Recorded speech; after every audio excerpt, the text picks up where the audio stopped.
सनातन धर्म को लेकर इस देश में नए सिरे से बहस छिड़ी हुई है, लेकिन बहस इस बात को लेकर भी है कि बाबाओं में आपस में वाकयुद्ध हो रहे हैं। एक तरफ अनिरुद्धाचार्य हैं जो अपने बड़बोले बयानों की वजह से लगातार महिलाओं के निशाने पर हैं, तो एक तरफ हैं करोली शंकर महादेव, जिनकी ओर से दावा यह किया जाता है कि अब तक उन्होंने 10 लाख लोगों का इलाज प्राचीन पद्धति की ओर से किया गया। उनकी ओर से दावा किया जाता है चमत्कार तो नहीं, लेकिन कुछ ऐसी अदृश्य शक्तियां होती हैं जिनके जरिए 10 लाख से ज्यादा लोगों को इन्होंने कानपुर में बुलाकर उनका इलाज किया है। हालांकि एक बार एक डॉक्टर की ओर से चुनौती दी गई थी, जिनके ऊपर मारपीट के आरोप भी लगे थे, लेकिन उसके बाद से आज तक न इनके लोगों की संख्या कम हुई, न ही श्रद्धालु इनके बारे में कुछ सुनना चाहते हैं। अब सवाल यह है कि मौजूदा वक्त में साइंस को इतनी बड़ी चुनौती दे रहे हैं, लेकिन वहीं दूसरी तरफ विवादों से भी इनका गहरा नाता है। एक समय पर उन्होंने अपना नाम भी बदल लिया था। बहुत सारे ऐसे सवाल हैं जिनका जवाब आज हम तलाशेंगे, क्योंकि बाबा सवालों के घेरे में हैं। बहुत बहुत स्वागत है एबीपी न्यूज पर आपका। कैसे हैं आप करोली सरकार जी? क्यों रहते हैं इतने विवादों में आप? लोगों को पसंद है विवादों में रखना, या आपको खुद पसंद है विवादों में रहना? हम तो आनंद में रहते हैं। विवादों से फैन फॉलोइंग बढ़ जाती है, श्रद्धालु बढ़े आते हैं। हम उस विचारधारा के नहीं हैं। हम इस विचारधारा के अनुभव आपको हो, सच का, सत्य का अनुभव हो, उस आधार पे आप जुड़े। हम उस विचारधारा के हैं। ये कौन सी पद्धति है जिसके जरिए 10 लाख से ज्यादा लोगों के इलाज का आप दावा करते हैं? ये सनातन वैदिक पद्धति है जो हमारे ऋषि मुनियों के द्वारा पहले से ही, पूर्व हमारे समय से ही चला आ रहा है, जो हमारी शिक्षा से गायब हो गया। हमारी शिक्षा में इसको गायब कर दिया गया, तो हमारे बच्चों के पास इसकी सूचना गायब हो गई। जब सूचना नहीं हो तो उसके आधार पे अनुभव भी खत्म हो गया। तो दरबार ने इस पर अनुसंधान किया, और ये अनुसंधान हमारा पिछले 40 वर्षों का अनुसंधान है। 40 वर्षों का है अनुसंधान है। अच्छा। और उस अनुसंधान के आधार पे मैं बहुत ही प्रेम पूर्वक कह सकता हूँ कि 400 प्रकार की ऐसी डिजीज हैं जो लिपिबद्ध हैं, और जो व्यक्ति आते हैं वो बकायदा हर पेपर पर साइन होते हैं पहले दरबार में, उस पर एफिडेविट देते हैं, हलफनामा देते हैं कि ये आपकी जो स्मृतियां हैं ये नष्ट होंगी, और ये स्मृतियां एक दिन में ही नष्ट होती हैं आपके वैदिक परंपरा को अपनाने से मात्र, आपकी आस्था विश्वास श्रद्धा के आधार पर, और आपके द्वारा किए गए प्रार्थना और संकल्प के आधार पर। आप तो कैंसर भी ठीक करने का दावा करते हैं। बताइए, अभी इंडिया में कोई ऐसी मेडिसिन बनी नहीं है, उधर रशिया तैयार कर रहा है, लेकिन बाबा कहते हैं मैंने तो कैंसर के मरीजों को ठीक कर दिया है। ऐसा मेरा आपने कोई घोष सुना है कभी कि मैंने कहा कि कैंसर में ठीक कर दिया? लेकिन इस तरह की बातें आती हैं आपके आश्रम से। बेवकूफ है, बेवकूफ लोग इस तरह की चर्चा करते हैं। दरबार इन 400 डिजीज की बात कर रहा है जो न्यूरो डिजीज हैं, जिनके आधार पर व्यक्ति परेशान, और इसका इलाज मेडिकल साइंस के पास। आप कैंसर तो नहीं ठीक करते हैं ना? कैंसर की बात ही नहीं करते ना हम लोग, तो रोग के कारण की बात करते हैं कि जो रोग का कारण है वो नष्ट हो, वो स्मृति नष्ट हो, क्योंकि स्मृतियों के आधार पर रोग है। स्मृति के आधार पर हमारा जन्म होता है, और स्मृति के आधार पर मृत्यु है।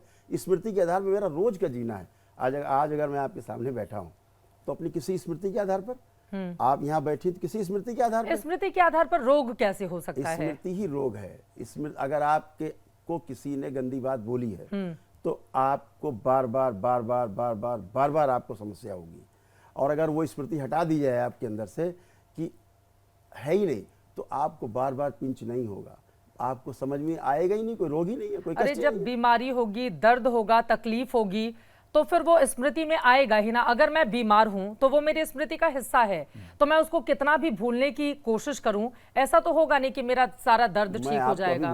मुझे तो डॉक्टर के पास जाना ही होगा उसको ठीक करने। भुला सकता हूं। बताइए क्या भूलना चाहती हैं आप? मैं? हाँ, क्या भूलना चाहती हैं आप? क्या बोलना चाहती हूँ? क्या भूलना चाहती हैं आप? क्या भूलना चाहती हूँ मैं? अब ऐसा तो अभी कुछ सोच के नहीं बैठी कि क्या भूलना चाहती हूँ मैं। तो आप अगर कोई भी नकारात्मक स्मृति आप में है, अगर आपके अंदर कोई इस तरह की स्मृति जो आपको जीने नहीं देती, चैन से नहीं रहने देती, अगर वो आपकी स्मृति आपके प्रार्थना और संकल्प से नष्ट हो जाए, इसमें क्या आपत्ति किसी को? प्रार्थना से गुरुजी कैसे नष्ट हो सकती हैं? तो बीमारियां कैसे नष्ट हो सकती हैं? अनुभव कर लीजिए।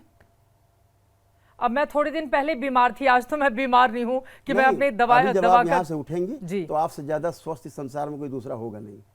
मेरा गला खराब होता है बहुत ज्यादा, शारीरिक रूप से, हाँ, मानसिक रूप से और आध्यात्मिक रूप से। आप ये दावा कर रहे हैं? दावा नहीं है, ये सत्य है।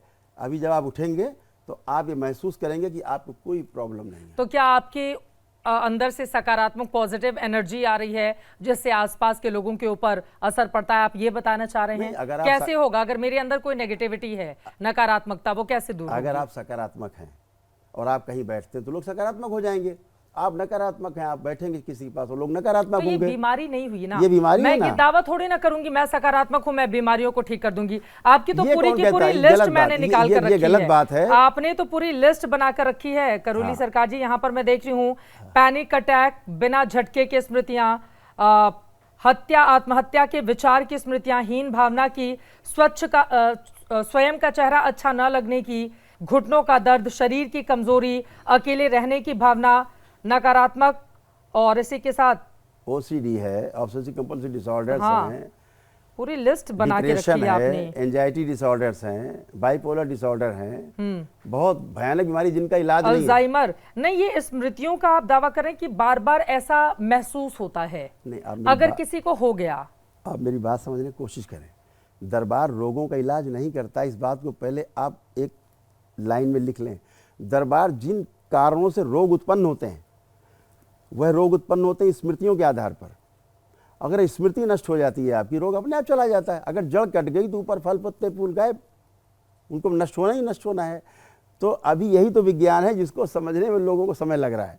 लेकिन मैं चाहता हूं कि यह विज्ञान जिसका अनुसंधान दरबार ने किया वो शिक्षा में लागू हो, ये शिक्षा में आए, बच्चों को बताया जाए, बच्चे इसको समझें कि यह भी एक विज्ञान है। हमारे सनातन वैदिक पद्धति से हम बिना औषधि के केवल अपने प्रार्थना संकल्प से अच्छे हो सकते हैं। आप खुद तो अपने बेटे को मेडिकल की पढ़ाई पढ़वा रहे हैं बिल्कुल। और आयुर्वेद है, वो भी एक वेद है। वैदिक पद्धति से लोगों को ठीक करने का हमारे दावा बच्चे कर ने रहे हैं। एलोपैथी से पढ़ाई नहीं की है, आयुर्वेद से की है, और आयुर्वेद का मैं सम्मान करता हूँ।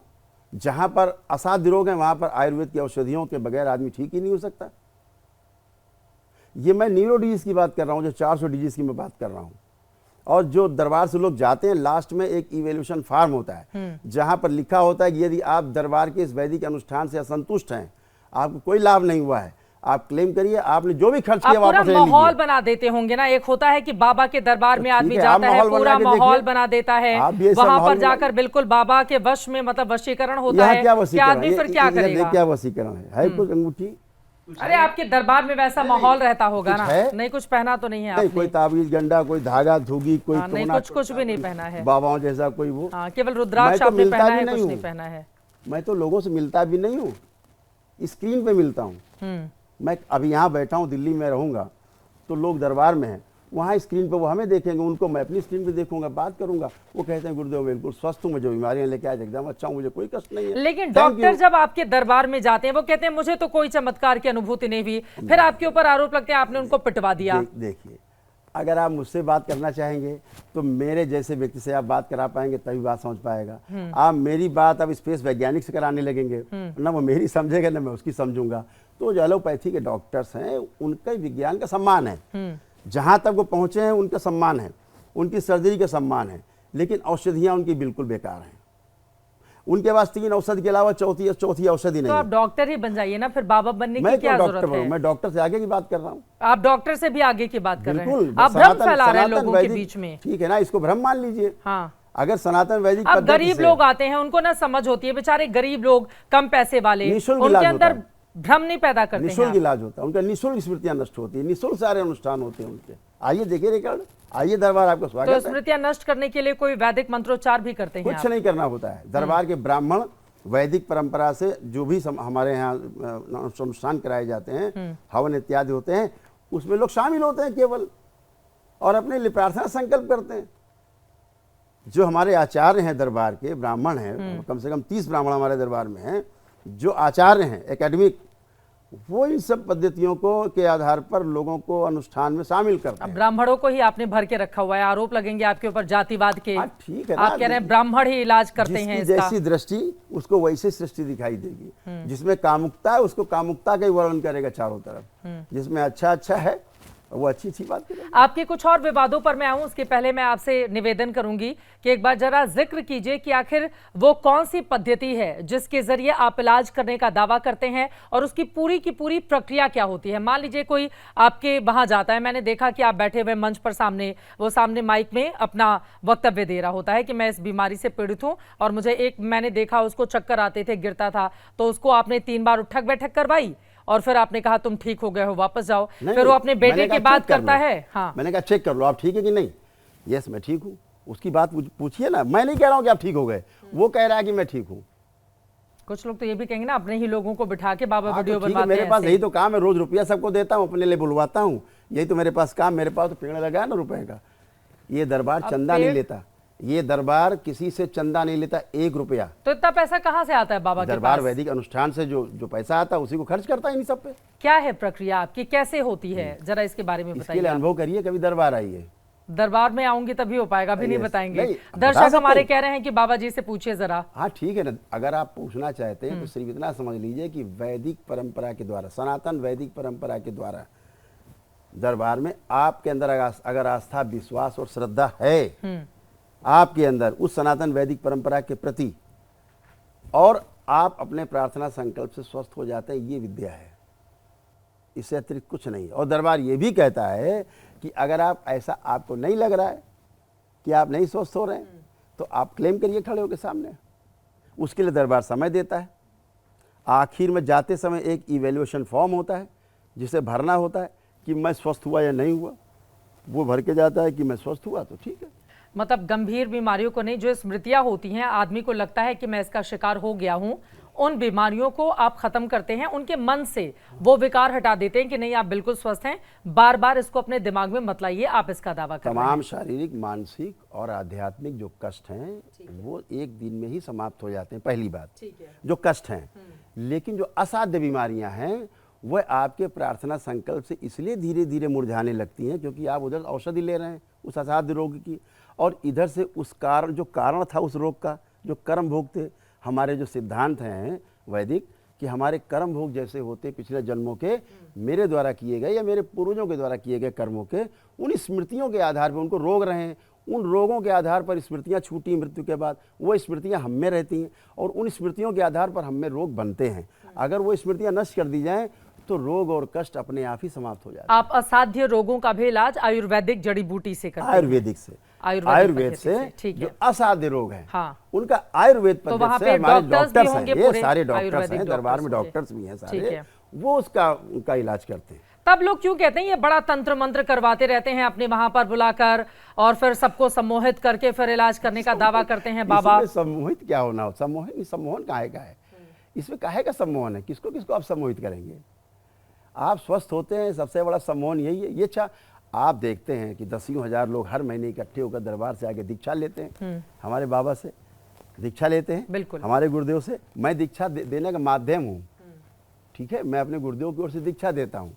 तो वह क्यों आते हैं? कृतज्ञतावश कि वो स्वस्थ हुए हैं, उनका परिवार स्वस्थ हुआ है।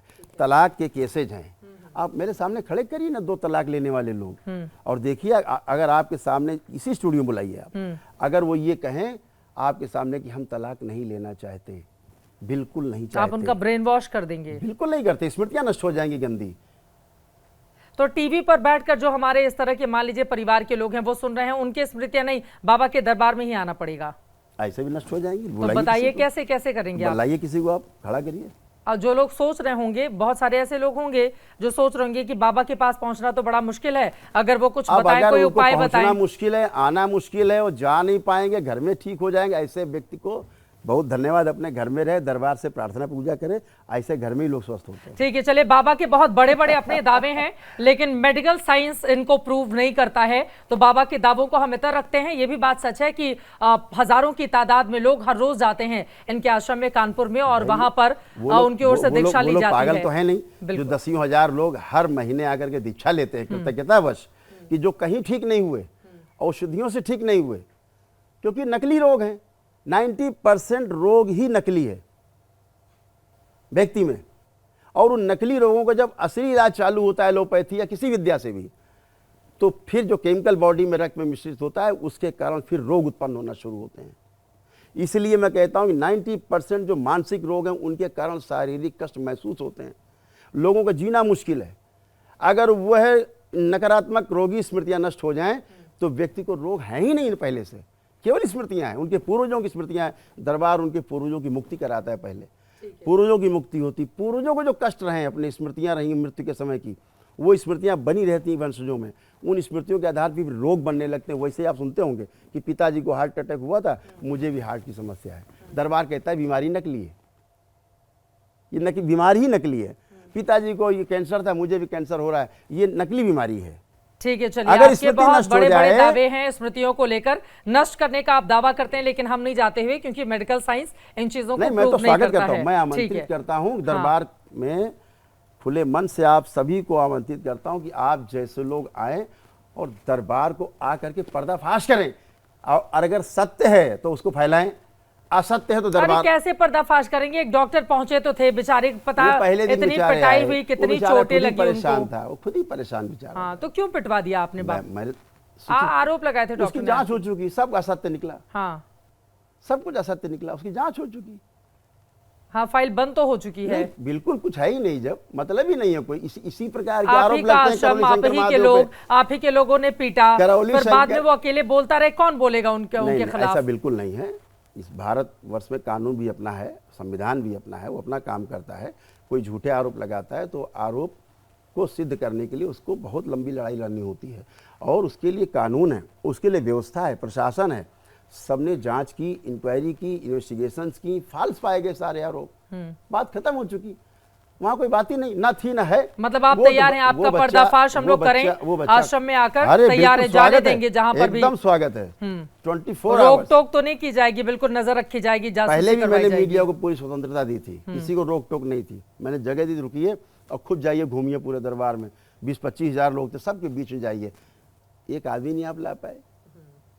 ठीक है, हम लोग इसकी पूरी तैयारी करते हैं और उसके बाद दरबार आए, मैं स्वस्थ हूँ। हाँ। लोग, सभी लोग कह रहे हैं मैं स्वस्थ हूँ। और फिर सबसे बड़ी बात है कि दरबार ऐसे गरीब लोगों को, जिनके पास पैसे नहीं हैं, जिनके पास व्यवस्था नहीं आने जाने की, खाने पीने की, दरबार उनके लिए भी वैदिक अनुष्ठान निःशुल्क कराता है। आप तंत्र मंत्र भी करते हैं? झूठ नहीं करते। ये तंत्र मंत्र टोना टुटका का दरबार विरोध करता है, झाड़ फूक टोना टुटका जादू टोना का कड़ा विरोध करता है, और सरकार से मांग करता है कि ऐसे लोगों के विरुद्ध कानून आना चाहिए, बिल आना चाहिए। ऐसे लोगों को उठा के जेल के अंदर बंद कर देना चाहिए। जो ऊत भूत प्रेत की बात करते हैं उनको उठा के बंद कर देना चाहिए जेल में। कोई ऊत भूत प्रेत नहीं होता, ये सब स्मृतियां हैं, केवल आपकी स्वयं की स्मृति, नकारात्मक स्मृतियां हैं जो आपको तंग करती हैं, आपके बच्चों को तंग करती हैं। पूरे कुल में स्मृतियों का प्रवाह होता है। इन स्मृतियों के बारे में आप जानते ना, तो भूत प्रेत की बात आप। लेकिन गांव में तो हमने देखा है ना, आज भी ये दुर्भाग्य है हमारे देश का कि कई ऐसे गांव से खबरें आती हैं जहां पर एक महिला के ऊपर चुड़ैल के आरोप लगा के भीड़ उसको पीट रही है। कहीं कहीं बड़े बड़े घर हैं, लोगों ने कहा भूत का वास है, वो पूरा घर ही लोग। मैं ऐसे कई लोगों को जानती हूं कि उन्होंने कहा कि इस हवेली में भूत का वास हो गया है, क्योंकि यहाँ पर एक आत्महत्या या वो हुई थी, उसके बाद पूरा घर छोड़कर लोग चले जाते हैं। दरबार कभी किसी अपने भक्त को, किसी शिष्य को नहीं कहता आप घर छोड़िए, कभी नहीं कहता। लोग कहते घर में समस्या, कहते घर उनको डर लगता है घर के अंदर जाने पर, उनको लगता है भूत प्रेत का वास हो गया है वहां पर। समस्या घर में नहीं है, समस्या स्वयं में है। अगर स्वयं में समाधान नहीं है तो कहीं समाधान आपको नहीं मिलेगा। कोई आपको नहीं बैठा ठीक करने वाला। आप ठीक स्वयं से हो सकते हैं, स्वयं से ही अच्छे हो सकते हैं, दूसरा कोई आपको अच्छा नहीं करता। अगर आप दवा भी खाते हैं तो आप में स्मृति होती है कि मैं दवा, ये डॉक्टर बहुत अच्छा है, इससे आदमी आते ठीक होते हैं, मैं भी जा रहा हूं, अगर मुझे डॉक्टर मिल गया और मैं दवा खाऊंगा तो ठीक हो जाऊंगा। मतलब आप ये कह रहे हैं कि जो दरबार में आए वो इस भरोसे के साथ आए कि दरबार उसके साथ जो करेगा, उस भरोसे में उनको फायदा मिलेगा। अगर आप डॉक्टर के पास भी जाते हैं, अगर आप डॉक्टर के पास भी जाते हैं तो विश्वास से जाते हैं ना, विश्वास कि मैं वहां जा रहा हूं, मुझे विश्वास है बहुतों को ठीक किया, मैं वहां भी ठीक हो सकता हूं। तो ये अनिरुद्धाचार्य के ऊपर विश्वास क्यों नहीं कर पा रहे हैं करोली बाबा? नहीं, बात केवल आप लोगों में इतना झगड़ा क्यों चल रहा है? वो आपके बारे में टिप्पणी करते हैं, आप उनके खिलाफ मोर्चा खोल कर रखे हुए हैं। नहीं, मोर्चा नहीं खोला मैंने, उनकी गलत बातों का मैंने केवल विरोध किया। मैं अनिरुद्धाचार्य का विरोध नहीं कर रहा हूँ, मैं अनिरुद्धाचार्य की गलत स्मृतियों का विरोध कर रहा हूँ। मैं उनसे ये कहना चाहता हूँ, बराबर कहता रहा कि आप ऐसी बातें ना बोलें जो परिवार में, बच्चों में, अभिभावकों में, पेरेंट्स में एक शक का वातावरण पैदा करे, एक अविश्वास का वातावरण पैदा करे। आप ऐसा बोल करके माता पिता और बच्चों के बीच में लंबी खाई खड़ी कर रहे हैं। आप ये लंबी खाई ना हो, ये हमारा अधिकार है, बनता है, और हमारा दायित्व कर्तव्य भी है कि हम परिवारों में समरसता पैदा करें, परिवारों में प्रेम पैदा करें, विश्वास का वातावरण पैदा करें। उन्होंने कहा है कि 25 साल की लड़कियां 4 जगह मुंह मार के आती हैं, इसीलिए परिवार में वो अपने आप को सामंजस्य नहीं बिठा पाती हैं। पहले 14 साल की उम्र में लड़कियों की शादी हो जाती थी तो बड़ा अच्छा रहता था। तो ये उनको अनुभव कहाँ से हो गया है? मैं तो अनुभव की बात कर रहा हूँ, सूचना की बात मैं मानता नहीं। दरबार पूरा अनुभव पे आधारित है। आप दरबार आइए, वैदिक प्रक्रिया करिए, आप स्वयं अनुभव करिए। ऐसे ही मैं उनकी केवल बात से आप सहमत हैं या असहमत हैं? उनकी किस बात लड़कियों के बारे में जो टिप्पणी उन्होंने की। एकदम पूरी तरह असहमत, 100% असहमत। बल्कि मैं कहना चाहूँगा कि इस प्रकार के दुष्प्रचार से उनको बचना चाहिए। सामने आकर के उनको नारी समाज से पूरे क्षमा मांगनी चाहिए। उन्होंने किंतु परंतु करते हुए तो माफी मांगी है। ये किंतु परंतु नहीं, स्पष्ट बात करें। अगर आप अपने को मानते हैं कि आप समाज सुधारक हैं, तो आप कथा बाँचते हैं, तो आप अच्छी बाँचें। अब बाँचें मतलब अच्छी बातें बोलें, अच्छी बातें बोल करके अच्छी स्मृतियाँ लोगों को फैलाएं। इस प्रकार की नकारात्मक स्मृतियाँ फैलाने का आपको कोई अधिकार नहीं है, क्योंकि आपको सुनने वाले बहुत लोग हैं, बच्चे भी सुनते हैं, गलत रास्ता पकड़ेंगे। एक तरफ तो आप दुनिया भर का ढोल मंजीरा बजा करके एक इस तरह की कथा में कामुकता पैदा करते हैं बच्चों में, और फिर बाद में कहते हैं साहब ये तो कामुक हैं। आप भगवान श्री कृष्ण, भगवान नारायण ने गीता का भी तो उपदेश दिया है। बिल्कुल, गीता की बात कर लो थोड़ी, भगवान राम की बात कर लो थोड़ी, आदर्शों की, तो क्या चला जाएगा? तो वो क्यों ये वाली बातें ज्यादा क्यों करते हैं? वो कहते हैं लड़कियां मेकअप इसलिए करती हैं ताकि पुरुषों को आकर्षित करें। वो किसको आकर्षित कर रहे हैं? वो भी तो पेंट पोत के बैठे पूरे चेहरे पे। मेकअप करते बाबा? बहुत देख लीजिए सामने, उनसे पूछ लो भाई तुम क्यों, उनका आप मुंह धुलवा दीजिए, देखिए असली रूप सामने आ जाएगा। आपको लगता है कि वो मेकअप करके बैठते हैं? सामने है ही मेकअप। अरे भाई इतने डिजाइनर कपड़े पहनने की क्या जरूरत है भाई? इतने डिजाइनर और चुन्नी डाल के बैठने की क्या आवश्यकता है उनको? काजल वाजल तो लगाते हैं, अगर कुछ महंगे कमी कपड़े है, भी पहनते अगर हैं। कुछ कमी महसूस होती है आपको अपने सौंदर्य में, तो आप उसको बाहरी आवरण से पूर्ति करते हैं। तो उनके विचारों में सौंदर्य है कि उनके चेहरे का सौंदर्य लोग देखें? नहीं, तैयार होके तो बैठते हैं वो। हाँ, तो तैयार होके बैठते हैं, तो अंदर से भी तैयार होके बैठे हैं, अंदर से ज्ञान के रूप में भी। सूचनाएं बहुत है, ज्ञान कम है। आप भी मेकअप करते हैं? देखो ना कितना किया हुआ है। आप नहीं करते हैं? देखिए ना, मतलब मेरे सामने तो नहीं दिख रहा है। हाँ, नहीं, अगर कहीं भी देखा हो आपने कभी मेरे को मेकअप में, यही मेरा मेकअप है, मैं जो बोलता हूँ यही मेरा मेकअप है। अनिरुद्धाचार्य आगे ये भी बोलते हैं कि 15 अगस्त इसलिए मनाया जाता है क्योंकि अगस्त ऋषि ने समंदर पी लिया था। तो 1 अगस्त से अंग्रेज इतना थर-थर कांपने लगे कि उन्होंने निर्णय किया कि अब तो 15 अगस्त को हम लोग हिंदुस्तान छोड़ देंगे। तो फिर वो हिंदुस्तान छोड़कर चले गए। क्या कहें इस आदमी के बारे में, शब्द नहीं इस आदमी के बारे में। भ्रम फैलाने के अलावा इनके पास कोई काम नहीं है। एक्शन भी तो नहीं हो रहा है। अगर वो भ्रम फैला रहे हैं, गलत बयानी कर रहे हैं, तो कुछ हो भी तो नहीं रहा ये है। काम व्यवस्था का है, जो शासन है, जो तंत्र है, उसका काम है कि हम लोग तो बात को उठा सकते हैं। ऐसा लग रहा है अभी थोड़े सॉफ्ट हो गए हैं आप। उस दिन तो कह रहे थे अनिरुद्धाचार्य के खिलाफ मोर्चा खोलेंगे, खुला ही हुआ है। दरबार में आपकी ओर से खुला ही कहा हुआ गया था कि देश के अलग अलग तो हिस्सों में खुला ही हुआ प्रदर्शन है। करेंगे। मोर्चा तो तब तक चलता रहेगा जब तक क्षमा नहीं मांग लेंगे। क्या मोर्चा खोला है आपने? वैचारिक मोर्चा है। मैं तो कहता हूँ बुलाइए मेरे सामने, आप बात कराइए अनिरुद्धाचार्य जी से, मेरे सामने बिठाइए। वो आप पर भी टिप्पणी करते हैं दरबार में कि ऐसे बाबाओं के पास जाने की जरूरत नहीं है जो भ्रम फैलाकर इलाज तो करते हैं। ठीक है ना, भ्रमित आदमी को भ्रम ही दिखेगा, जो खुद भ्रमित उसको भ्रम ही दिखेगा। आप भी इलाज का दावा करते हैं? मैं इलाज का अनिरुद्धाचार्य कोई दावा नहीं करता। मतलब मैं सनातन वैदिक पद्धति से आपकी रोगी नकारात्मक स्मृतियों के नष्टीकरण की बात करता हूँ। जो रोगों का कारण है, रोगों का कारण नष्ट हो जाने के पश्चात रोग अपने आप गायब हो जाता है। ठीक है, रोगों के नष्टीकरण के लिए हम भौतिक बात कर रहे हैं, हम भौतिक बात ही नहीं कर रहे हैं, हम तो अभौतिक बात कर रहे हैं। जिस अभौतिक समस्या के कारण आपको भौतिक समस्याएं दिख रही हैं फिजिकल, अपने आप ही नष्ट हो जाती हैं। अगर आपको किसी व्यक्ति ने कोई खराब बात बोल दी, अगर वो आपकी स्मृति से नष्ट कर दिया जाए, ना आए कभी आपकी स्मृति में, तो फिर आपको कष्ट भी नहीं होगा।